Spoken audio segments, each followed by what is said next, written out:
There are so many different ways to manage rams. It's challenging to pick one, honestly.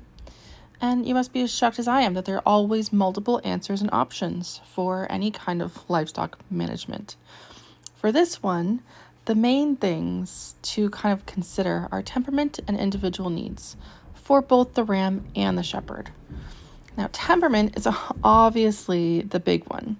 I won't keep a mean or needlessly destructive ram on the property.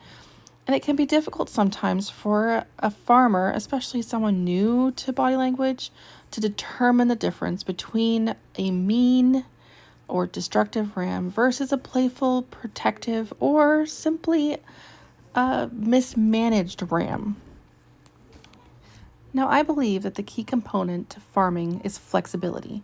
That means that if something isn't working, you change it. Whether that's the breed or type of animal you're working with, the way you manage or handle the animals or situations you come across, or how creative you get with problem solving. You have to be willing to be flexible. Now, how I do things might not work for you. How you do things might not work for me.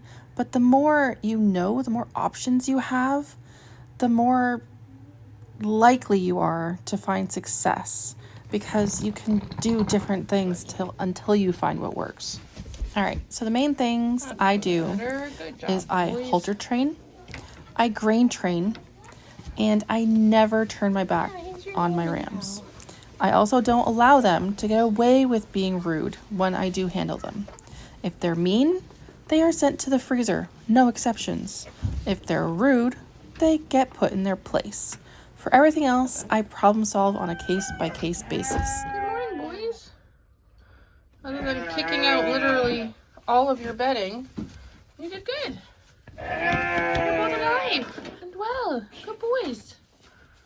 So actually, this whole video has been kind of a new experience for me. I've never had two mature rams before, but I know from my research that especially mature rams will happily head bash each other until one can no longer get up. So I had to figure out a way to keep them both in a small enough spot where they could get to know each other in a way that would not end with one of them dead. So that's what I did, and it seems to have worked. So there you go. There's an option for you. Because here we are a few days later, and the boys are getting along just fine. So relieved.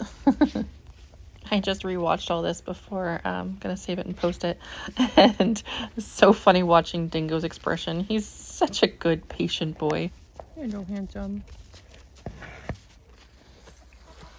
Hi, buddy.